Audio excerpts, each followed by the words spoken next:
आज के इस वीडियो में हम विज्ञान की उस जटिल फेनोमेना से पर्दा उठाएंगे जिसे हम अपनी रोज की जिंदगी में लागू तो करते हैं, लेकिन उसके पीछे लगी जटिल विज्ञान को हम कभी नहीं समझते।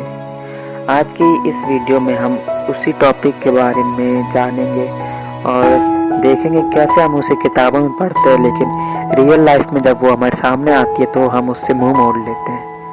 तो चलिए टाइम बर्बाद ना करते हुए वीडियो की तरफ रुख करते हैं। जब आप कभी साइकिल या फिर बाइक से ट्रैवल कर रहे होते हैं और आप सड़क के एकदम किनारे से मोड़ते हैं तो आप हल्का सा टिल्ट हो जाते हैं।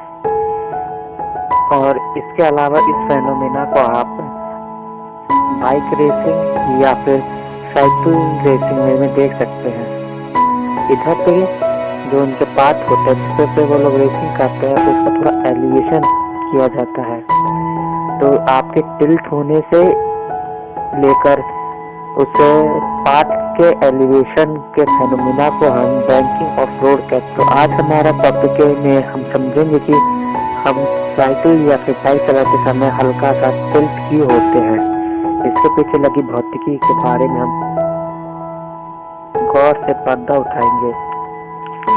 जब आप टर्न लेते हैं तो वो सड़क का हिस्सा एक सर्कल का आर्क होता है और इस आर्क पे एक फोर्स लगती है जिसका नाम सेंट्रीपिटल फोर्स होता है। यह फोर्स आपको टुवर्ड्स द सेंटर पुल करती है।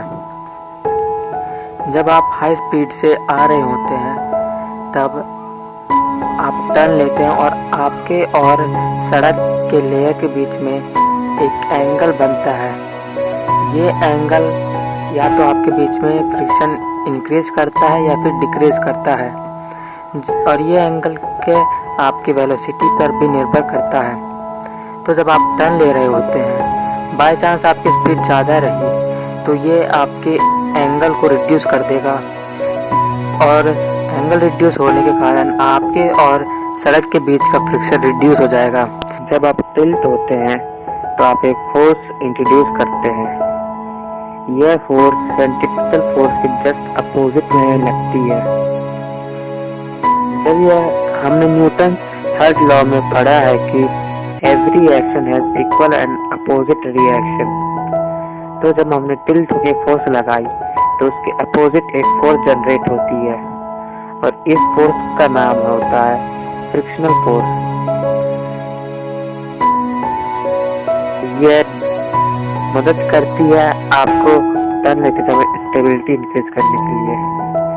जब आप टर्न लेते हैं तो टिल्ट होने के कारण सेंट्रीपिटल फोर्स आपकी इंक्रीज हो जाती है। इसके कारण आप जब आप टर्न लेते हैं तो आपके व्हील स्लिप नहीं करते और इसके बाद सेंट्रीपिटल फोर्स वो मिनिमम एक्सीलरेशन दे देती है जिससे आपको सेफ टर्न में हेल्प मिलती है।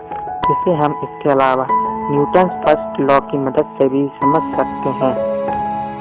न्यूटन फर्स्ट लॉ ये कहता है कि object in motion will continue move in straight line until acted on by an outside force. मतलब एक वस्तु तब तक सीधी लाइन में चलेगी जब तक उस पर कोई बाहरी फोर्स ना लगाए। अगर एक साइकिलिस्ट साइकिल चला रहा है, वो एक सीधी लाइन में साइकिल चला रहा है, अब वो टर्न लेता है तो वो साइकिल के स्टीयरिंग को टर्न करता है लेकिन अपनी बॉडी को उस डायरेक्शन में टर्न नहीं करता है। मतलब वहाँ पे दो डायरेक्शन क्रिएट हो रही है, एक जहाँ पे उसने हैंडल मुड़ाया है और दूसरा वो जो सीधा चलने की टेंडेंसी है वो। इस दौरान जो साइकिल के व्हील्स होते हैं उनको दो डायरेक्शन मिलती है और इन डायरेक्शन के कारण उसका डिसबैलेंस होता है और वो नीचे गिर जाता है। तो इसे हम सेकेंड लॉ की मदद से न्यूटन फर्स्ट लॉ की मदद से भी समझ सकते हैं। तो अब आप समझ गए होंगे कि हम टर्न लेते समय टिल्ट क्यों होते हैं। अगर आपको हमारी वीडियो अच्छी लगी हो तो प्लीज़ इस वीडियो को अपने फ्रेंड्स के साथ शेयर जरूर करिए ताकि वो भी साइंस से लव कर सके कि science is how much interesting, हम इसे कैसे अपनी ज़िंदगी में यूज़ करते हैं।